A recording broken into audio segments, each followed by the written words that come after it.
దేశకాలములయందు, అంతేకాని తుంటరితనమైనటువంటి ప్రవర్తన పనికిరాదు.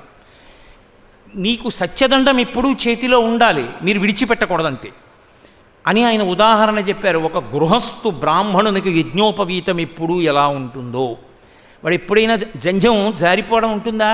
ఉండదు, ఎప్పుడూ ఉంటుంది జంఝం.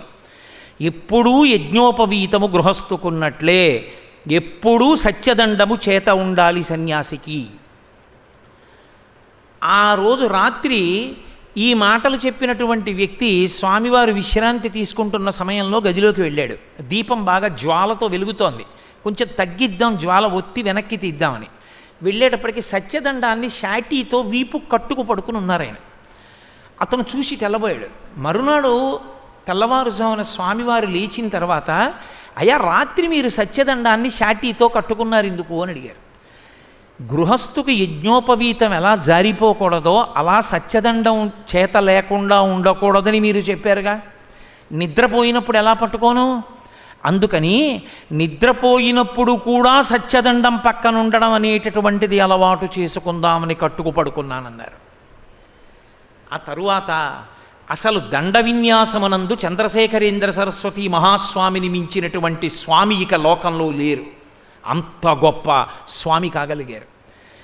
కృషితో నాస్తి దుర్భిక్షం, నీ ధర్మమునందు నీకు అనురక్తి ఉండాలి. ఏటా పెద్ద సత్యధర్మాన్ని నేను సత్యదండం పట్టుకుంటే ఏమిటి, పట్టుకోకపోతే ఏమిటంటే ఎవరేమంటారు ఆయన్ని పీఠాధిపతిని? కాదు, సత్యదండం పట్టుకోవడంలో ఆయనకి అంత కుతూహలం, అటువంటి ధృతి, అటువంటి దీక్ష, అంతే. అలాగే పట్టుకునేవారు సత్యదండాన్ని. ఆ తరువాతి కాలంలో ఆయన ఎంతమంది సన్యాసులకి దండాలను గ్రహించారు. శృంగగిరి పీఠానికి ఆధిపత్యం వహించారు సచ్చిదానంద శివాభినవ నరసింహభారతీ స్వామి వారని మహాపురుషులు.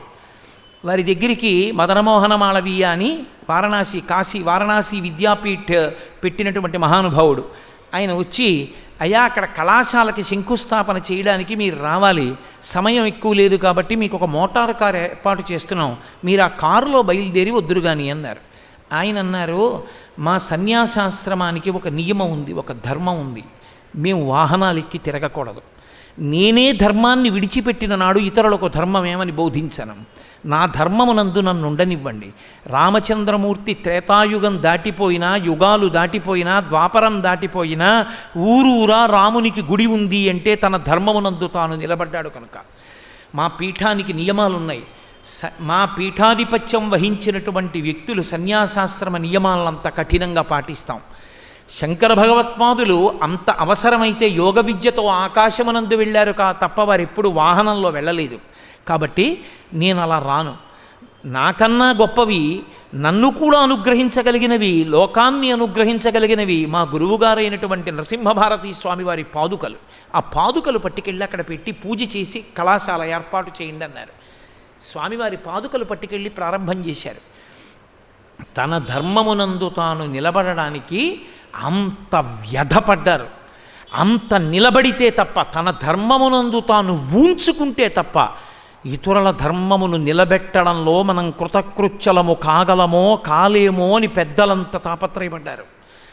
కామకోటి పీఠాధిపత్యం వహించిన ప్రాతస్మరణీయులు చంద్రశేఖరేంద్ర సరస్వతి మహాస్వామి వారు ఒకానొకప్పుడు, ఆయన ఇంకా సన్యాసం తీసుకున్నటువంటి కొత్తలు, భోజనం చేస్తున్నారు. వంటవాడు తీసుకొచ్చి తోటకూర పప్పేశాడు. తోటకూర కూటు అంటారు ద్రవిడ దేశం వైపు. మన పప్పులా కాదు, పులుసులా ఉంటుంది, కూటు అంటారు. వారికి బాగా తెలుసు, అందుకు నవ్వుతున్నారు. తోటకూర కూటు వేశాడు. వేస్తే ఆ తోటకూర కూటు తిన్నారు ఆయన. తిని చాలా బాగుంది, ఇది దేంతో చేశావని అడిగారు. తోటకూరతో చేశానన్నాడు. బాగుంది. వంటవాడు ఆఖరిన నమస్కారం చేస్తాడు వచ్చి, పీఠ నియమం అది. ఆయనకు వెళ్ళిపోయాడు. మరునాడు కూడా తోటకూర కూటు వేశాడు, మళ్ళీ తిన్నారు. మూడవ నాడు కూడా తోటకూర కూటు వేశాడు. ఎక్కడిది రోజు తోటకూర అని అడిగారు. మీకు తోటకూర కూటు నచ్చిందని ఆశ్రమ భక్తులందరికీ చెప్పాను, స్వామివారికి తోటకూర ఇష్టమని, అందరూ తెస్తున్నారు, ఆ తోటకూరతో చేస్తున్నానన్నాడు. నాలుగవ రోజు భిక్షవేళటికి స్వామిని వెళ్ళి భిక్షావందనం చేశారు తీసుకోమని. ఆయన తీసుకోలే. గోమూత్రం తెమ్మని గోమూత్రంతో ఆచమనం చేసి ఉసిరికాయంత గోమయం తెప్పించి ఆ పేడ నాలుక మీద వ్రాసుకుని ఊరుకున్నారు. అలా 3 రోజులు అయిపోయింది. ఆ మరునాడు స్వామి భిక్ష చెయ్యట్లేదు అన్న విషయాన్ని పీఠ శ్రీకార్యం విశ్వనాథ అయ్యర్ని వారి దగ్గరికి వెళ్ళి చెప్పాడు వంటవాడు, అయ్యా 3 రోజుల నుంచి భిక్ష తీసుకోవట్లేదు స్వామి. ఆయన పరుగు పరుగున వచ్చి అడిగారు, ఎందుకు తీసుకోవట్లేదని అడిగారు.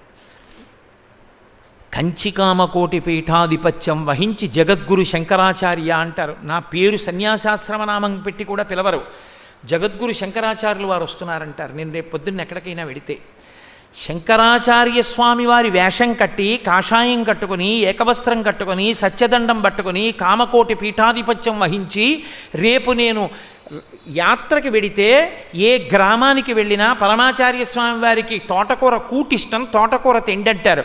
ఒకానొక చోట తోటకూర దొరకకపోతే ఈ స్వామివారికి ఇదేమి జిహ్మచాపల్యం రా, తోటకూర దొరకట్లేదు, మా తాడు తెగిపోతోంది, ఈయనకి తోటకూర తెచ్చేటప్పటికంటారు.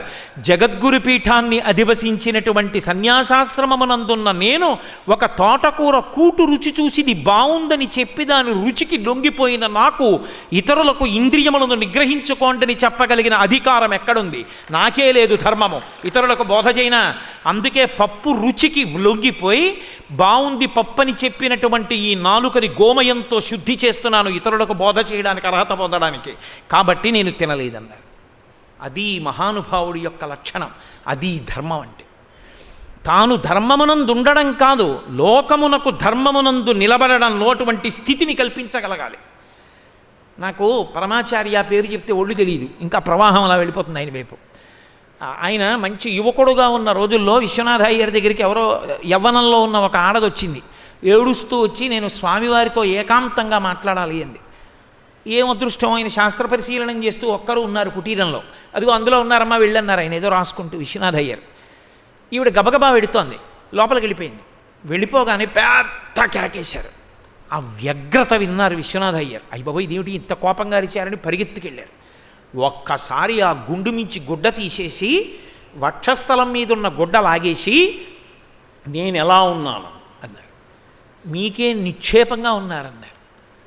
నిక్షేపంగా ఉండడం కాదు, నా శరీరం వంక చూసినప్పుడు నేను మంచి యవ్వనంలో ఉన్నట్లు తెలుస్తోందా లేదా అని అడిగారు. ఉన్నారని తెలుస్తోంది. నేను ఎంత కంచికామకోటి పీఠాధిపత్యం వహించిన వ్యక్తినైనా దూరంగా ఏకాంతంగా ఉన్న కుటీరంలో యువకుడనైనటువంటి శరీరంతో ఉన్న నేను ఒక్కడను ఉన్నప్పుడు యవ్వనంలో ఉన్న ఒక్క స్త్రీతో నేను మాట్లాడితే రేపొద్దున్న దూరంగా నిలబడిన వాళ్ళు సన్యాసాశ్రమంలో ఉన్న ఈ వ్యక్తి యవ్వనంలో ఉన్న ఒక ఆడదానితో గంట మాట్లాడి పంపిస్తున్నాడంటారు. నేను ఈ పీఠం మీద కూర్చున్నప్పుడు నేను పవిత్రంగా ఉండడం కాదు, ప్రజల మనసులు కూడా పవిత్రముగా ఉండేటట్టే ప్రవర్తించాలి, ఎక్కడా శంకకు అనుమానము రారాదు. నేను ఒక్కడనో ఉన్నప్పుడు పక్కన చెవుడున్నదో ముసల్దో భర్తో అన్నో తమ్ముడో ఎవరో ఒకరు లేకుండా ఏ ఆడది నా దగ్గరికి వచ్చి మాట్లాడడానికి వీల్లేదు. ఒక్క ఆడదే వచ్చి నాతో మాట్లాడాలనుకుంటే నాతో మాట్లాడడం కన్నా చంద్రమౌళీశ్వర లింగం దగ్గరికి వెళ్ళి చెప్పి వెళ్ళిపోమ్మను. నాకు చెప్పినా నేను ఆయనకే చెప్పాలి, ఆయనకి చెప్పమను, ఆయన కడతేరుస్తారు కష్టాలన్నిటినీ. అది ధర్మమునందు నిలబడ్డం అంటే. మహానుభావుడు అటువంటి ధర్మమునకు నిలబడ్డారు కాబట్టి సన్యాసాశ్రమ ధర్మమునకు రాశీభూతమైనటువంటి ధర్మము అని పేర్గాంచారు. 100 సంవత్సరములు ఉండి 87 చాతుర్మాస్యాలు చేసి ఏ పీఠాధిపతి ఈ భూమండలంలో చెయ్యనన్ని చాతుర్మాస్యాలు చేసి చంద్రశేఖరేంద్ర సరస్వతి మహాస్వామి వారు పొందినటువంటి అద్భుతం ఏమిటో తెలుసా? ఒక సన్యాసికి మిగిలిన ఆశ్రమంలో ఉన్న వాళ్ళందరూ నమస్కారం చేస్తారు. బ్రహ్మచారి, గృహస్థు, వానప్రస్థు, సన్యాసి కనబడితే నమస్కారం చేయాలి. అటువంటి సన్యాసులకి అందరూ ఒకరినొకరు కలుసుకున్నప్పుడు ఏ సన్యాసి ఎవరికి నమస్కారం చెయ్యాలి అంటే ఎవరు ఎక్కువ చాతుర్మాస్యాలు చేశారో వారికి తక్కువ చాతుర్మాస్యాలు చేసిన వారు నమస్కారం చేయాలి. 87 చాతుర్మాస్యములు చేసినటువంటి పీఠాధిపతి చంద్రశేఖరేంద్ర సరస్వతి మహాస్వామి. 87 చాతుర్మాస్యములు ఆయన తప్ప చేసినటువంటి పీఠాధిపతి వేరొకరు లేరు. అందుకని ఆయన ముందు నిలబడి ఆయన దగ్గర నమస్కారం పుచ్చుకున్న సన్యాసి లేడు ఆ రోజుల్లో ఇంకొక పీఠాధిపతి. ఆయనే అందరి చేత నమస్కారములు పొందినటువంటి మహాపురుషులు. ధర్మమునందు నిలబడి ధర్మాకృతి అయి అటువంటి స్థితిని పొందారు. అందుకే వారి నోటి మాటల లోకమునకంతటికీ తారక మంత్రములై హితోపదేశములయ్యాయి. నీ ధర్మమునందు నువ్వు నిలబడు, ఇతరుల యొక్క ధర్మమునకు నువ్వు అడ్డు వెళ్ళకు, వారి ధర్మమునందు వారిని నిలబడనిస్తే దాని వలన నీకు అభ్యున్నతి కలుగుతుంది. ఆ అభ్యున్నతి చేత నువ్వు ఈశ్వరుణ్ణి చేరగలుగుతావు. ఇది నీకు చేత కానప్పుడు నీ జన్మ వ్యర్థమైపోతోందని గుర్తుపెట్టుకో. నా ధర్మాన్ని నేను బాగా అనుష్ఠిస్తూ ఇతరుల ధర్మాన్ని పాడు చేసేస్తున్నాను అనుకోండి, ఉపయోగం లేదు. నా ధర్మమునందు నేను నిలబడడం ఎంత అవసరమో ఇతరుల యొక్క ధర్మమునందు ఇతరులు నిలబడగలిగినటువంటి అవకాశమును ఇవ్వడం కూడా అంతే అవసరము. తప్ప వారి ధర్మము పాడయ్యేటట్టుగా నేను ప్రవర్తించకూడదు. ఇది శంకర భగవత్పాదులు మనకి ప్రతిపాదన చేస్తూ ఇంత అద్భుతమైన విషయాన్ని మనకి చెప్పడానికి కిం మనుజేషు ఇష్టతమం, అసలు మనుష్యుడై జన్మించినటువంటి వాడి జన్మ సార్థక్యమును పొందడానికి మనసులో తీసుకోవలసినటువంటి కృతనిశ్చయం ఇది. దేని వలన అభ్యున్నతి పదమునందు నడుస్తాడు, దేనిని జ్ఞాపకం పెట్టుకుని ప్రవర్తించవలసి ఉంటుంది. ఇప్పుడు ఆయన అన్నారు కేచదస్యవహ. ఇంకొక ప్రశ్న వేశారు, దొంగలెవరు అని అడిగారు.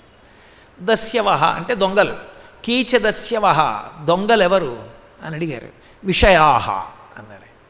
ఆయనే జవాబు చెప్పారు, విషయములే దొంగలు అన్నారు. విషయములంటే శబ్దస్పర్శ రస రూప గంధములనబడేటటువంటి తన్మాత్రల చేత అనుభవింపబడేటటువంటి సుఖస్వరూపములకు విషయములని పేరు. అంటే మీకు నేను అంత స్పష్టంగా లేదు మీరు చెప్పిన మాట అంటారేమో. పరమేశ్వరుడు 5 జ్ఞానేంద్రియములు 5 కర్మేంద్రియములు అని దశేంద్రియములను ఇస్తాడు.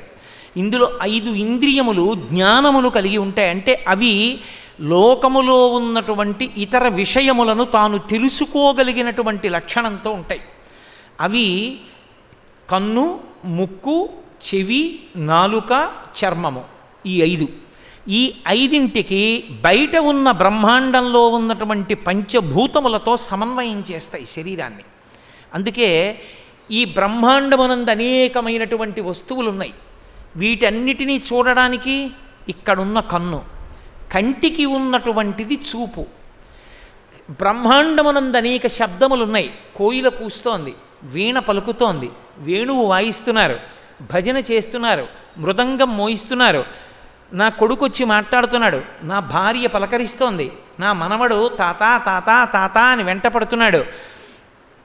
ఏదో నేను అలా వెళ్ళిపోతుంటే ఎవరో శంఖం ఊదారు.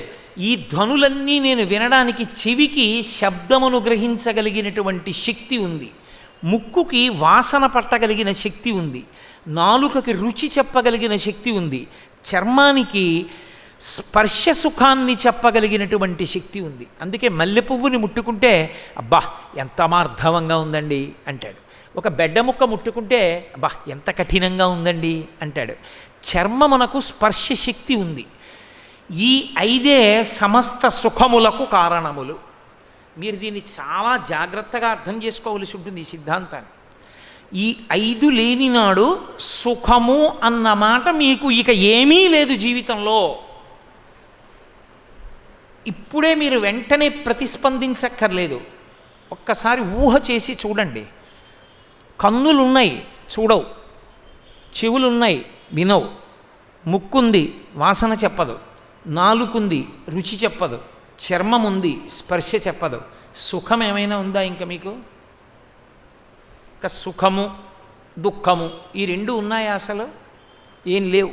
ఎందుకో తెలుసా? గుడి ఉంది, గోపురం ఉంది, ఎందుకు? కంటికి చూపు లేదుగా. ఏమిటి చూస్తారు మీరు? జలపాతం ఏం చూస్తారు? చెట్లు ఏం చూస్తారు? సభనేం చూస్తారు? నన్నేం చూస్తారు? కృష్ణ భగవానుడిని ఏం చూస్తారు?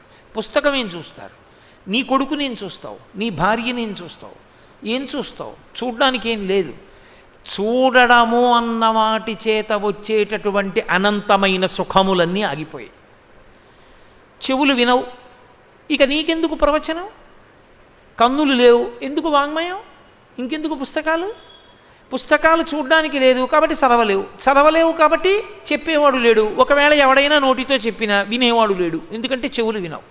ఇప్పుడు చెవులు లేవు కాబట్టి వేణునాదము, వీణానాదము, సంకీర్తనము, శంఖనాదము, పక్షి అరుపు, పసిపిల్లవాడి పిలుపు, నీ భార్య అనురాగముతో పిలిచినటువంటి పిలుపు, నీ శిష్యుని ఆర్తి నీకు అర్థమవుతాయా? ఆగిపోయాయి సుఖాలన్నీ. ముక్కుకి వాసన తెలియదు, దుర్వాసన కుక్క కళేబరం అక్కడున్నా నీకు తెలియదు, మల్లెపూల చెండు పెట్టినా నీకు తెలియదు. సుఖములన్నీ ఆగిపోయాయి వాసన సంబంధము. నిప్పు కణిక తీసుకొచ్చి ఇక్కడ పెట్టారు, ఇలా కాలిపోయి లోపలికి పుండు పడిపోతోంది, మాంసం కాలిపోతోంది, తనకి స్పర్శ తెలియదు. ఇప్పుడు నిప్పు పిడితే తెలుసా, ఏసీ ఉంటే తెలుసా, గాలేస్తే తెలుసా, ఉక్కపోస్తే తెలుసా, వర్షం పడితే తెలుసా, ఎండ కాస్తే తెలుసా, ఒళ్ళు కాలిపోతే తెలుసా, నీళ్ళల్లో పడిపోతే తెలుసా, ఏం చేస్తే నీకు తెలుసు? చలిగాలేస్తే తెలుసా? ఇక సుఖమేమిటి? ఏమీ లేదు. నాలుక రుచి చెప్పదు కాబట్టి బొగ్గు కణిక తెచ్చి పెట్టాం, నవిలేస్తాడు అంతే. అదేమిటో తెలిస్తేగా. మిఠాయి పెట్టాడు, తినేస్తాడు, అదేమిటో తెలిస్తేగా. పండు పెట్టారు, తినేస్తాడు, అదేమిటో తెలిస్తేగా. ఇప్పుడు నాకు చెప్పండి, ఈ 5 తీసేస్తే బ్రహ్మాండములో సుఖములను మీరు అనుభవించగలరా? బ్రహ్మాండములో ఉన్న సుఖస్థానములను పిండాండము పొందుతుందా? పొందదు. ఇక లేవు. ఇక వాడి జీవితం ఏమిటి? ఏమో. ఇందులో కుక్షిలో ఆకలేస్తుంది, కళ్ళు లేవుగా, స్పర్శ తెలియదుగా, ఇలా ఇలా ఇలా ఇలా అంటాడు, ఏదో తగిలిందని తెలుస్తుందా? తెలియదు. ఇలా లాగి నోట్లో పెట్టుకుంటే తెలుస్తుందా ఏదో పెట్టుకున్నానని? తెలియదు. నవ్వులుతుంటే నవ్వులుతున్నానని తెలుస్తుందా? తెలియదు. ఏమో ఏదైనా ఏ కారణానికైనా కడుపు నిండితే నిండింది అనుకోవాలేమో, అంతే. అసలు ఎంత అస్తవ్యస్తమైపోతుందో ప్రపంచం మీరు ఆలోచించండి. ఇప్పుడు ఈశ్వరుడు కళ్ళు పెట్టాడు, కళ్ళు చూడడానికి కారణం ఇది. లోపల ఒక దీపం ఉంది, ఆ దీపపు కాంతి కంటి మీద పడితే కన్ను చూస్తోంది. లోపల ఒక దీపం ఉంది, ఆ దీపపు కాంతి చెవి మీద పడితే చెవి వింటుంది. లోపల ఒక దీపం ఉంది, దాని కాంతి పడితే దీనికి స్పర్శ తెలుస్తుంది. ఆ కాంతి పడితే నాలుక రుచి చెప్తుంది, ఆ కాంతి పడితే ముక్కు వాసన చెప్తుంది. అందుకే శంకరులు దక్షిణామూర్తి స్తోత్రం చేస్తూ నానాఛిద్రఘటోదర స్థిత మహాదీప ప్రభాభాస్వరం జ్ఞానం యస్యతు చక్షురాదికరణద్వారా బహిస్పందతే జానామీతి తమేవ భాంతమనుభాచ్చేతత్సమస్తం జగత్ తస్మై శ్రీ గురుమూర్తయే నమ ఇదం శ్రీ దక్షిణామూర్తయే అన్నారు.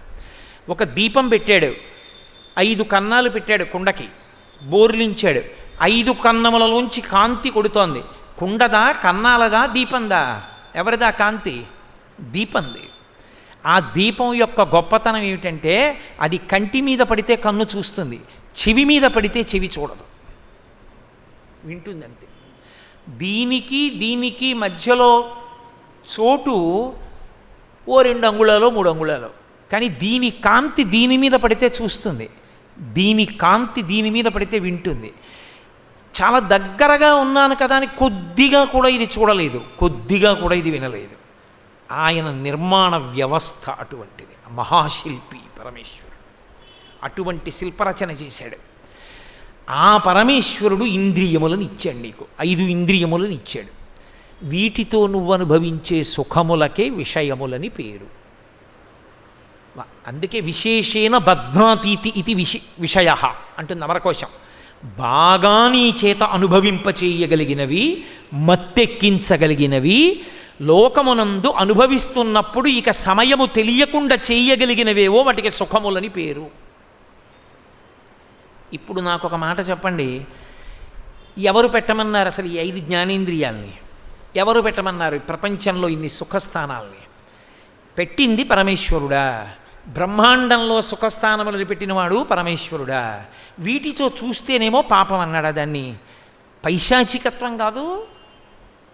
పెట్టమనివాడు చెప్పాడు, చూడొద్దనివాడు చెప్పాడు. ఇది పెట్టడం ఎందుకు, వినద్దండం ఎందుకు? ఇది పెట్టడం ఎందుకు, చూడొద్దండం ఎందుకు? ఇది పెట్టడం ఎందుకు, తినద్దండం ఎందుకు? ఇది పెట్టడం ఎందుకు, అన్నీ ముట్టుకోకూడదు అండం ఎందుకు?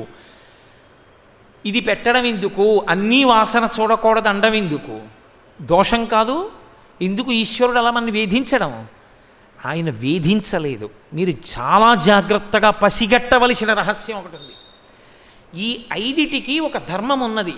ఏమిటా ధర్మం అంటే చూచుట, కంటికి ధర్మము. అది చూస్తే ఏమవుతుంది? అంటే చూడకుండా అది ఉండదు. నేను కన్ను తెరిచి ఇలా తిప్పుతున్నాను అనుకోండి, నన్ను చాలామంది అడుగుతుంటారు, ఏమండి నిన్న అక్కడే కూర్చున్నాను. నేను ఒక్కొక్కరిని, ఏమయ్యా నిన్న వచ్చావా నువ్వు సభకి అంటుంటాను. ఇవాళ నేను మా ముత్యాల సత్యనారాయణ అడిగా, ఏమయ్యా నేను సభకు వచ్చావు నువ్వు అన్నాను. అదేంటండి మీ పక్కనే ఉన్నాను కదా అంటాడు. చాలామంది అనుకుంటారు నేను ఇలా తల తిప్పుతున్నాను కదా అని మీ అందరినీ నేను చూస్తున్నాను అనుకుంటారు. యథార్థమునకు నేను ఈ సభలో చాలామంది నా దృష్టిలో ఉండరు. ఎందుకుండరో తెలుసా? వీళ్ళందరూ నా దృష్టిలో ఉంటే నా మనసులో విషయం ఏముంటుంది, ఇంకా నేనేం చెప్పను? నా అంతర్దృష్టి పైకి కన్నులు చూడడం ధర్మమై చూస్తూ ఉంటాయి, కానీ దాటిని మనసు పట్టుకోదు. మనసు పట్టుకునే ప్రక్రియ ఇంకొక దాని మీద పడి ఉంటుంది, దాన్ని పట్టుకుని లాగుతూ ఉంటుంది మనసు. ఏదో ముఖం తిరుగుతుంటుంది, కళ్ళు చూస్తుంటాయి తప్ప ఎవరిని చూస్తున్నాను ఏమిటి అన్నది ఎప్పుడో ఆ అవసరం ఏర్పడితే స్ఫుటముగా గుర్తిస్తుంది. కానీ నలుగురు ఐదుగురిని మిగిలిన వాళ్ళందరినీ గుర్తించి అది దృష్టిలో పెట్టుకోదు. చూడడం ధర్మం కన్ను చూసేస్తుంది, వినడం ధర్మం చెవి వింటుంది, కానీ మనసులోకి వెళ్ళదు. దీనికి స్పర్శ ధర్మం తగులుతుంది, కానీ ఇది పట్టించుకోదు. ఇప్పుడు ఈ ఇంద్రియములతో నిజానికి ఆనందమును సుఖాన్ని అనుభవించేది ఎవరు? ఇంద్రియము కాదు, మనసు. అది ఏం చేస్తుందంటే పెద్ద తమాషా చేస్తుంది. కాసేపు కంటిని పట్టుకొని సంతోషంగా చూడండి, మాదక ద్రవ్యానికి అలవాటు పడిపోయిన వాడు ఉంటాడు, వాడు నాడీ మండలాన్ని మత్తి ఎక్కించుకుని పడుకుంటాడు. ఆ మత్తు విరిగిపోయింది అనుకోండి, మళ్ళీ మాదక ద్రవ్యం ముచ్చుకుంటాడు. అలా కన్ను తెరిచి కాసేపు అలా సుఖాలు అనుభవించు. కాబట్టి ఇప్పుడు అన్నీ చూస్తూ ఉంటాడు. చూసి ఏమవుతాడంటే మనసు దాని వలన ఉద్రేకమును పొందుతూ ఉంటుంది. మనసు ఉద్రేకమును పొందడము కొరకు చూస్తూ ఉంటాడు. చెవితో మనసు ఉద్రేకమును పొందడానికి వింటూ ఉంటాడు. దీనితో మనసు ఉద్రేకమును పొందడానికి తింటూ ఉంటాడు. దీనితో మనసు ఉద్రేకమును పొందడానికి ముట్టుకుంటూ ఉంటాడు. దీనితో మనసు ఉద్రేకమును పొందడానికి వాసన చూస్తూ ఉంటాడు. ఇదే వ్యక్తి ఇంకొక ఆయన ఉన్నాడు, ఆయన మనసు గెలిచాడు, ఆయన చెప్పు చేతల్లో ఉంటుంది మనసు. ఇప్పుడు ఆయన చూశాడు ఇలాగా, ఆయన మనసు ఉద్రేకం చెందదు, ఏమీ ఉద్రేకం చెందదు ఆయన మనసు. ఆయన ఏదో చూశాడు. సాధారణంగా అలాంటిది చూస్తే ఎవరికైనా మనసు ఉద్రేకం చెందుతుంది. ఒక ఉదాహరణ నేను చెప్పాలనుకోండి, ఒక కిటికీ గొప్ప ముత్యాలు వజ్రాలు వైఢూర్యాలతో కూడినటువంటి జాలు కట్టారు. ఎవరైనా ఇలా చూశారనుకోండి అబ్బా అంటారు. ఒక ఆయన ఇలా చూసి పట్టించుకోడు. ఎందుకనంటే ఆయనకి భగవంతుని మీద ఉన్నటువంటి సంతోషం అలాంటి వాటి మీద లేదు. ఆయన వెళ్ళిపోతాడు. సుందరకాండలో హనుమ వెళ్ళిపోయారు అలా, ఆయన పట్టించుకోలేదు. సవేష్మజాలం బలవంతదర్శ వ్యాసక్త వైఢూర్య సువర్ణజాలం యథామహత్స్రావృషి మేఘజాలం విద్యుచ్చినద్ధంస విహంగజాలం. ఇది సీతమ్మ కాదు, వదిలిపెట్టి వెళ్ళిపోయారు ఆయన. మిగిలిన వాళ్ళు అబ్బా ఏం పరదా అన్నాడు. అంటే ఒకడి చూపుకి మనసు నిలబడింది, ఒకడి చూపుకి మనసు నిలబడలేదు. ఇంద్రియములను గెలుచుట అన్న మాటకు అర్థం ఏమిటో తెలుసా? కళ్ళు మూసేసుకుని చూడకుండా ఉండడం, చెవులు మూసేసుకుని వినకుండా ఉండడం కాదు. అన్నీ విని మనసు పట్టించుకోకపోవడం, అన్నీ చూసి కూడా మనసు కదలకపోవడం, అన్నీ ముట్టుకున్నా మనసు ఏమీ కదలకపోవడం, అన్నీ ముక్కు దగ్గరికి వచ్చినా మనసు కదలకపోవడం. పెద్ద సువాసనలు వస్తుంటాయి వంటింట్లో, ఈయనేమి చెల్లించడు, ఆయన అలాగే ఉంటాడు. పెడతారు ఈశ్వర ప్రసాదం అంటాడంతే, ఆయన ఏం చెల్లించాడు. అబ్బా ఎంత మంచి వాసన వస్తుందో ఏం వండారండి అంటాం. ఆయన ఏం చెల్లించదు ఆయన మనసు. అది పరమేశ్వరార్పణం కావాలి, నివేదన చెయ్యాలి. కాబట్టి పరమేశ్వరుడు తిన్నాక నేను ఉచ్ఛిష్టంగా తినాలి, అంతేగాని అబ్బా ఎంత వాసన బాగుందో అంటే నేను సగం తినేసినట్టే, ఇంగిలి ఆయనకి పెట్టనా, అందుకు నేను అలా అనకూడదు. పరమేశ్వర భక్తి చేత కదలదు ఆయన మనసు. ఇప్పుడు నీవు పాడవడానికి కానీ నువ్వు ఉన్నతిని పొందడానికి కానీ కారణం ఎక్కడున్నది అంటే ఇంద్రియములను మనసు ఎలా వాడుకుంటోందన్న దాని మీద ఆధారపడి ఉన్నది. తను ఉద్రేకం చెందడానికి వాడుకుంటోందా, ఆ వస్తువులను చూసినప్పుడు పరమేశ్వరుడు జ్ఞాపకం వచ్చి సంతోషిస్తోందా? మీకు బాగా అర్థం అవ్వడానికి నేను ఒక మాట చెప్తా. ఇద్దరు మగవాళ్ళు చందన షాపుకి వెళ్ళారు. ఏదో పట్టు చీరలన్నీ అలా పెడుతూ ఉంటారు కదా, ఇద్దరూ అలా చూస్తున్నారు. ఇద్దరూ పట్టు చీర వంక చూస్తున్నారు. పచ్చటి పట్టు చీర, నా రెండు అరిచేతులు ఇలా పెడితే ఎంత ఉంటుందో అంత పెద్ద బోర్డరు ఆకుపచ్చగా. ఇద్దరూ చూస్తున్నారు. ఒక ఆయన చీర వంక చూస్తూ మా ఆవిడ కట్టుకుంటే ఎంత బాగుంటుందో ఈ చీర అని తన భార్య ఆ చీర కట్టుకుంటే ఎలా ఉంటుందో ఊహ చేశాడు మనసుతో.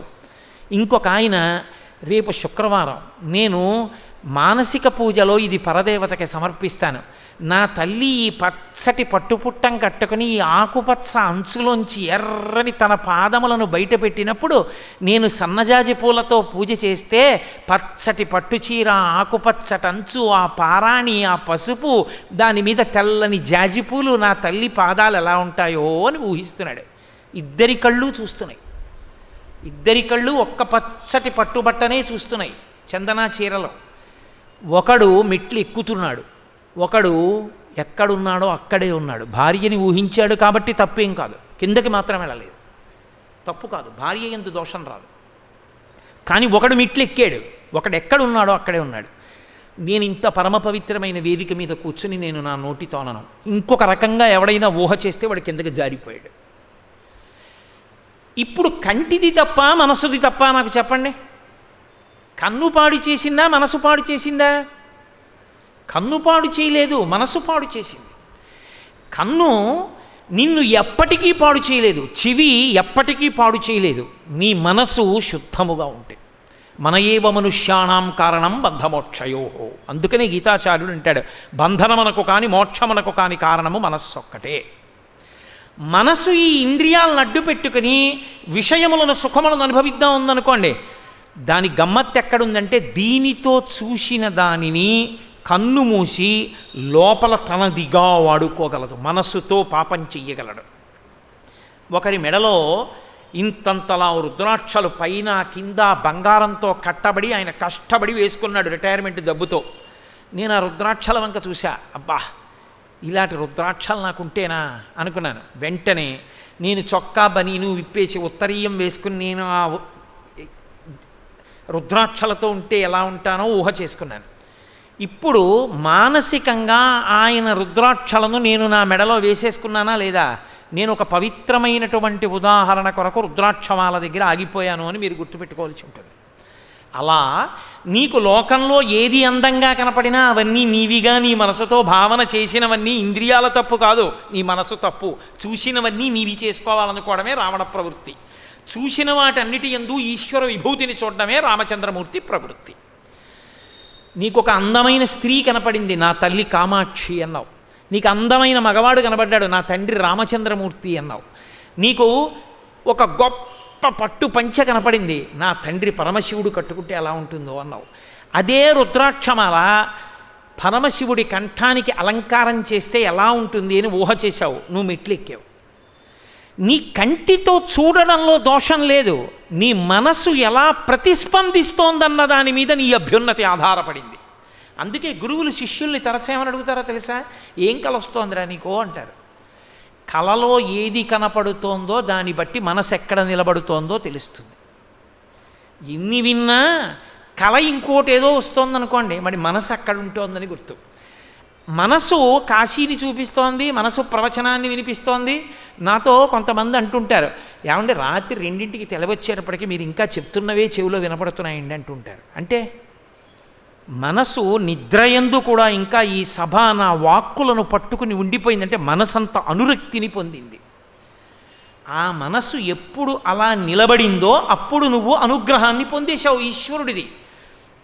అందుకే భ్రమన్ సర్వతీర్థేషు స్నాత్వా స్నాత్వా పునః పునః నిర్మలం మనో యావత్ తావత్ సర్వం నిరర్ధకం అన్నాడు వ్యాసుడు.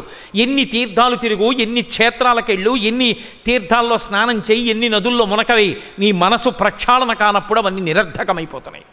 నీ మనసు ప్రక్షాళన కావాలి, నీ మనసు పాలకొండలా ఉండడాన్ని నువ్వు అభ్యాసం చెయ్యాలి. అది లేనప్పుడు ఉపయోగం లేదు. ఒక గడుసు కవి ఓ మాట అన్నాడు, గొరుగు చుందురు దుత్తు కొన్ని వందల సార్లు దాని పాపమేమో కానరాదు, అఖిల పాపములకు నిలయమైన మనసు గొరగడేమి మానవుండు అన్నాడు. ఎందుకు ఎన్ని మాటలు ఇచ్చేస్తావు తలనీలాలు? నేనేం తప్పు పట్టట్లేదు ఇవ్వడాన్ని, కానీ మనసు గొరుగు అంటే మనస్సుని బాగా ప్రక్షాళన చెయ్యి. దాన్ని ప్రక్షాళన చేస్తే అభ్యున్నతిలోకి ఎడతావు. నీ ఇంద్రియములు ఏవి చూస్తున్నా లోకంలో ఎన్ని సంవత్సరాలు నువ్వు కళ్ళు మూసి కూర్చుంటావు? కళ్ళు మూసు కూర్చోవడం కాదు, ఇంద్రియములు తమ ధర్మమును తాము నిర్వర్తించినా నీ మనసు విచలితము కాని స్థితిని నీవు పొందో అంతే. నువ్వు ఉన్నతికి వెళ్ళిపోయావు.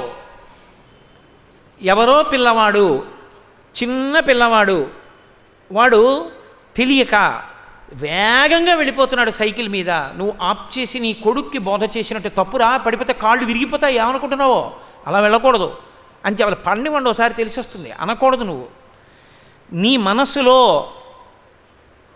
వాడిని చూసినప్పుడు, వాడి ఉద్ధతి చూసినప్పుడు నీ కొడుకు జ్ఞాపకానికి వచ్చాడు, నీ కోపం ఆగిపోయింది. లేకపోతే కోపం వస్తుంది. అందులో చమత్కారం ఎక్కడుంది అంటే, ఈ నాటకం అంతా ఆడగలిగినది ఎవరు అంటే మనస్సే. ఈ మనస్సుని శుద్ధి చెయ్యగలవా? అందుకే పూజలో అన్ని మాటలు నమః నమః నమః నమః అంటారు. మనః అంటే 5 ఇంద్రియములను బయట పెట్టుకుని మనసు తిరుగుతూ ఉంటుంది. అది నీళ్లలో తిరుగుతుంది, భూమి మీద తిరుగుతుంది, ఉభయచరం. 5 ఇంద్రియాల్ని బయట పెట్టి, తలకాయ బయట పెట్టి, 4 కాళ్ళు పెట్టి కదిలి వెడుతూ ఉంటుంది. మీరు కర్ర పెట్టి కొట్టారనుకోండి తాబేల్ని, ఏమీ అవద్దానికి, డప్పు ఉంటుంది పైన, 5టిని లోపలికి తీసుకుంటుంది, ఇక కదలదు. చచ్చిపోయిన తర్వాత తాబేలని మీరు వెళ్ళిపోయారనుకోండి, ఒక్క 10 నిమిషాలు ఆగి ఇలా బయట ఎడుతుంది, తల పెట్టి చూస్తుంది, ఎవ్వరు లేరు, 4 కాళ్ళు బయట పెట్టి కదిలి వెళ్ళిపోతుంది. ఈ తాబేల్ని మీరు ఇలా తిప్పి చీపురు పుల్లతో ఇలా అన్నారనుకోండి, చచ్చిపోతుంది. మనః ఎంత కొట్టండి చావదు మనసు. నమః చచ్చిపోతుంది. నమః నాది కాదు, ఈశ్వరుడిది, సమస్తం ఈశ్వరుడిది, ఈశ్వరుడిది, ఈశ్వరుడిది. మనస్సుని కడగడానికి వాడవలసినటువంటి రసాయనం ఏది అంటే భక్తి రసాయనము.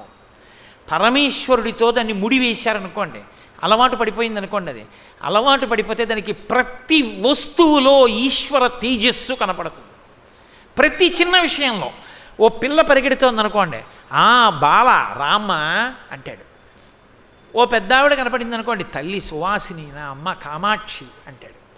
ఓ వీణ కనపడింది అనుకోండి, పొంగిపోతాడు, అబ్బా ఎంత అందమండి, ఆ వీణ సరస్వతీదేవిదండి అని పరవశించిపోతాడు.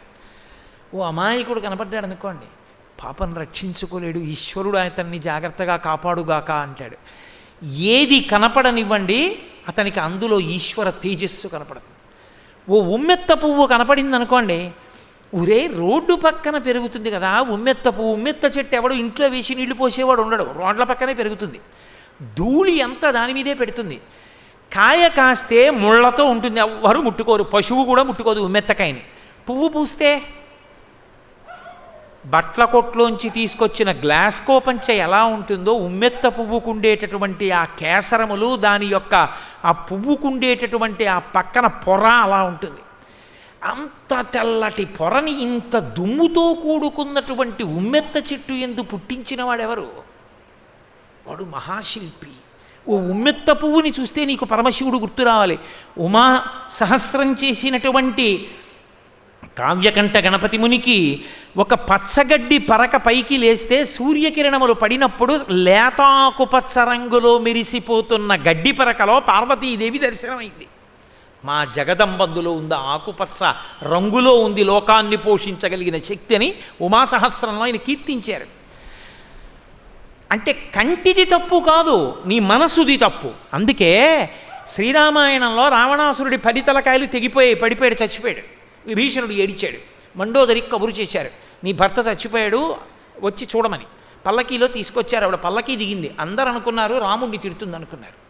ఆవిడంది, రాముడు నరుడు, నిన్నెలా చంపుతాడు? నీ దగ్గర ఎంత యుద్ధ సామాగ్రి ఉంది, పూర్ణుడవు యుద్ధ సామాగ్రి ఎందు, నువ్వు ఎలా చచ్చిపోయావు? ఒక నరుడి చేతిలో చావవు, ఆయన శ్రీ మహావిష్ణువు. అసలు రావణ, నువ్వు దేనికి చచ్చిపోయావో తెలుసా? నువ్వు చచ్చిపోయినది కేవలముగా నీ ఇంద్రియముల చేతిలోనే నువ్వు చచ్చిపోయావంది ఆవిడ. ఎందుకని అంటే, ఒకనాడు తపస్సు చేశావు, తాత్కాలికముగా గెలిచావు ఇంద్రియాల్ని. తాచుపావుని కాలు కింద తొక్కి పెడితే మిమ్మల్ని ఎలా అపకారం చెయ్యలేదో అలా ఇంద్రియములను కొద్దిగా తొక్కి పట్టావు, లోకములను గెలిచావు, ఇంద్రియములు పగపట్టాయి. కాలు టీ నీ సంగతి చెప్తానన్నాయి. తపస్సు చాలించి ఇంటికొచ్చావు, పూర్వవైరంతో ఇంద్రియాలు ఏం చేశాయో తెలుసా? ఇంద్రియేరైవ నిర్జితాహ అన్నదే ఆవిడ. ఆ ఇంద్రియములు నిన్ను కాట్లు వేశాయి. కన్ను చూడకూడనివన్నీ చూడమంది, చెవి వినకూడనివన్నీ వినమంది, ముక్కు వాసన చూడకూడనివన్నీ చూడమంది. ఓ ఓరి పిచ్చాడా, కాంచనలంక యందు ఇంతమంది ఆడవాళ్ళుండగా, నిన్ను అనుగమించిన కాంతలు ఇంతమంది ఉండగా, మహాపతివ్రతని నీ భార్యని నేనుండగా, వీళ్ళందరిలో లేని ఏ అందం నీకు సీతమ్మలో కనబడి తెచ్చావురా? నీ చావు కోసం తెచ్చుకున్నావు, నీ ఇంద్రియాలు నిన్ను చంపే, రాముడు చంపలేదండి ఆవిడ. ఇంద్రియములనేటటువంటివి అంత ప్రమాదకరం. అందుకే ప్రహ్లాదుడు అంటాడు, లోకములన్నీయున్ గెలిచినాడవు, ఇంద్రియానీకము చిత్తమున్ గెలువనేరవు, నిన్ను నిబద్ధు చేయు భీషణ శత్రురార్వుర ప్రభిన్నుల చేసిన ప్రాణికోటిలో నీకు విరోధి లేడొకడు, నిర్పున చూడుము ధనవీశ్వర అంటాడు. ఏమిటో నాన్న అన్నీ గెలిచానంటావు, నీ ఇంద్రియాలు నీ మనస్సు నువ్వు గెలవలా, కాబట్టి నాన్న వాటిని గెలు నాన్న అన్నాడు.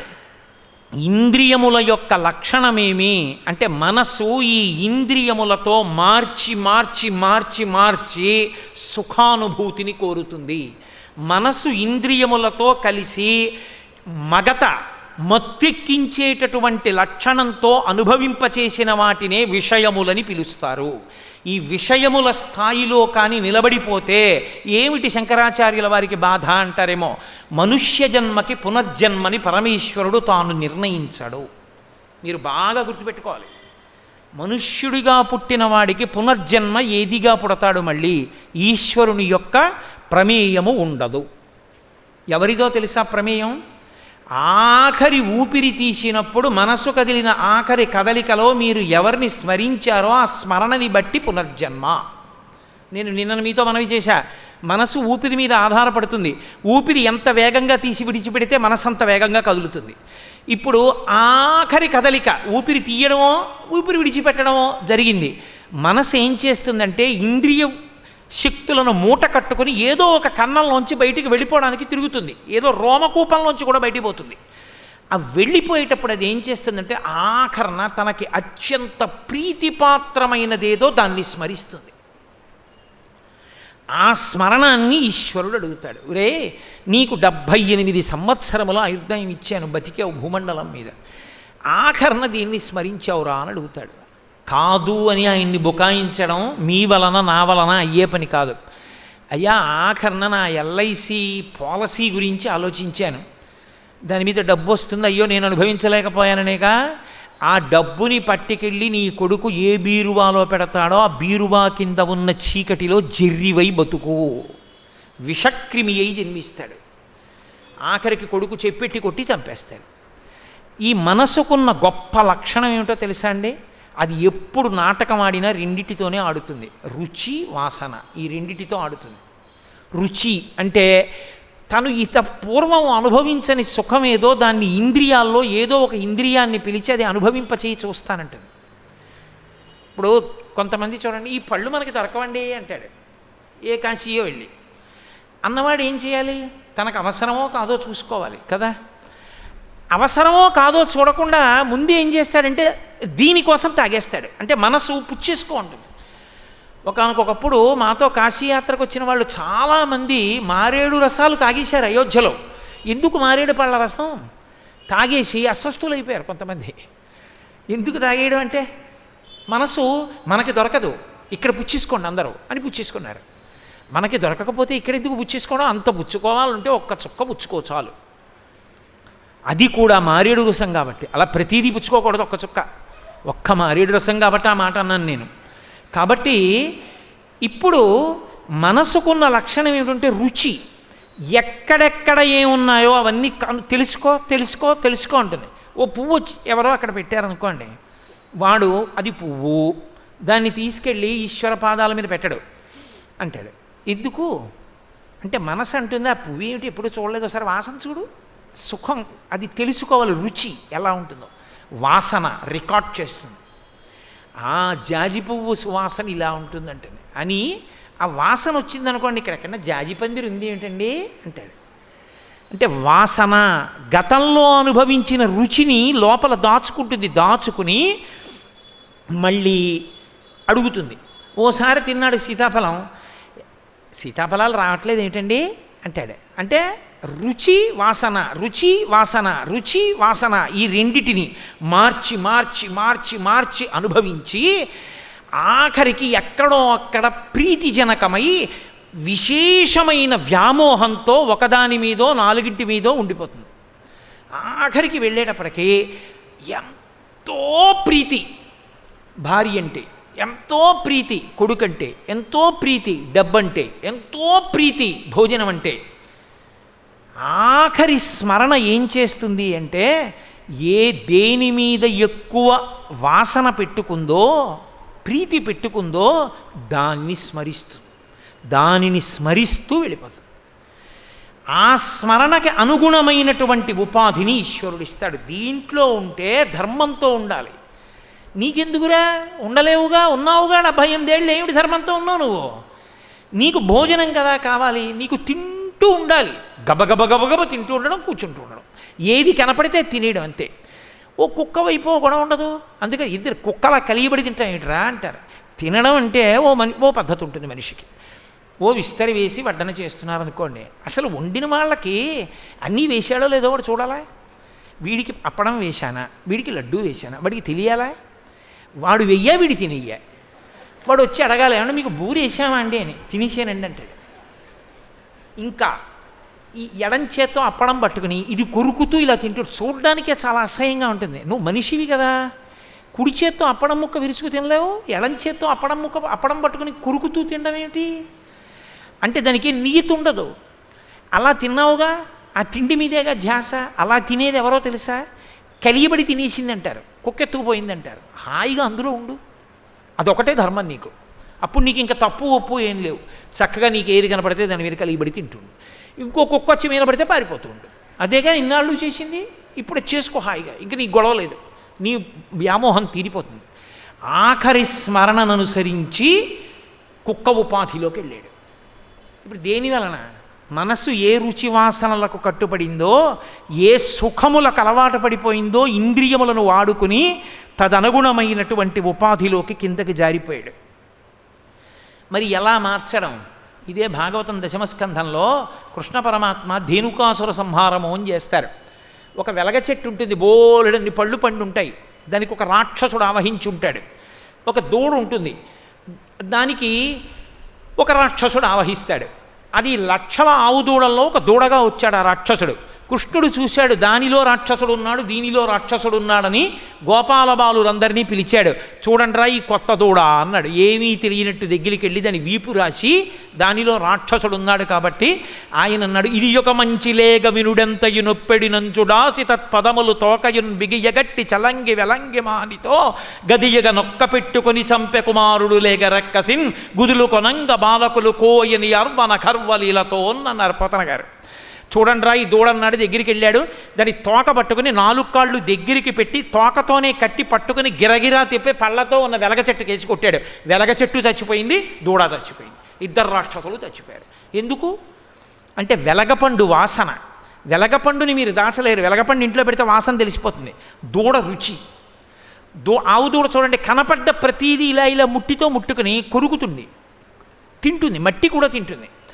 అన్నీ తినేసి ఆరోగ్యం పాడు చేసుకుంటుందని బుట్ట కట్టేస్తారు ఆవు దూడ నోటికి. వెలగపండు వాసన దాచలేరు. అదే మనస్సుకున్న రుచి వాసన ఆవు దూడ వెలగపండు. ఈ మనసు అస్తమానం సుఖములను అనుభవించి రుచి వాసన రుచి వాసన రుచి వాసన అంటూ పునర్జన్మలలో హీనోపాదులలోకి వెళ్ళిపోకుండా రక్షించగలిగినటువంటి శక్తి కలిగినటువంటి వాడై శరణాగతి చేత రక్షించేవాడు శ్రీకృష్ణ పరమాత్మని చెప్పడానికి ఆయన ఆవు దూడని వెలగచేసి కొట్టి చంపాడు. అందుకని కృష్ణ లీల అయింది బాలలీలలోది. రుచి వాసనతో నడిపించేటటువంటి మనసు అంత ప్రమాదకరమైనది. ఎప్పుడు అది కేవలముగా విషయముల యందు నిలబడిపోతే, ఇంద్రియములను వాడుకుని సుఖాలు అనుభవించడమే అలవాటు చేసేసుకుందనుకోండి, నల్లమందుకు అలవాటు పడిన నెమలిలా. రామకృష్ణ పరమహంస అంటారు, ఒక నెమలి ఉండేది. మధ్యాహ్నం 12 గంటలకు ఒకసారి కాస్త నల్లమందు ఇంత పూసంత చేసి అక్కడ పెట్టారు. తిందా నెమలి. మరునాడు 12 గంటలకు వచ్చి క్రాంఖణం చేసింది, అలవాటు పడింది మాదక ద్రవ్యానికి. మళ్ళీ నల్లమందు పెట్టారు. 12 అయ్యేటప్పటికీ నల్లమందు పెట్టకపోతే నెమలి కొట్టుకుపోయేది. ఇంద్రియములతోటి సుఖములను అనుభవించడానికి మనసును అలవాటు చేసేస్తే ఆ సుఖముల కోసం మనసు అలా వెంపర్లాడిపోతుంది. మరి ఎలా దీన్ని మార్చడం అంటే భక్తితో జీవనమును ప్రారంభము చేయుట. భక్తిని కలిపేశారనుకోండి తీసుకొచ్చి మనసుకి, అది లొంగుతుంది, దానికి అలవాటు ఉంది. అది పసిపిల్లాడి లాంటిది, మీరేమిస్తే అది పుచ్చుకుంటుంది, దానికి అలవాటు ఉంది. మీరు భక్తి అలవాటు చేశారనుకోండి, ఏదైనా ఈశ్వరుడితో ముడి అన్నారనుకోండి మీరు, అది మొదట్లో ప్రతిఘటిస్తుంది, వీళ్ళేది కుదరదంటుంది. రోజు 5:30కి గుడికి వెడుతున్నాం మనం ఇవాళ నుంచి సాయంకాలం అన్నారనుకోండి, 2 రోజులు గునుస్తుంది. అబ్బా ఏమిటో ఈ గుడి ఏమిటో గోపురం ఏమిటో 5:30 అయ్యేప్పటికీ వెళ్ళడం ఏమిటో, తినేస్తున్నాడు హాయిగా టీవీ ముందు కూర్చునేదాన్ని ఏడుస్తూ ఒప్పుకుంటుంది. శరీరం వెళ్ళిపోతే ఏం చేస్తుంది? బుద్ధి ఒప్పుకున్న తర్వాత వారం రోజులు పోయాక 5:30 అయింది గుడికి వెళ్ళాలి కదూ అంటుంది.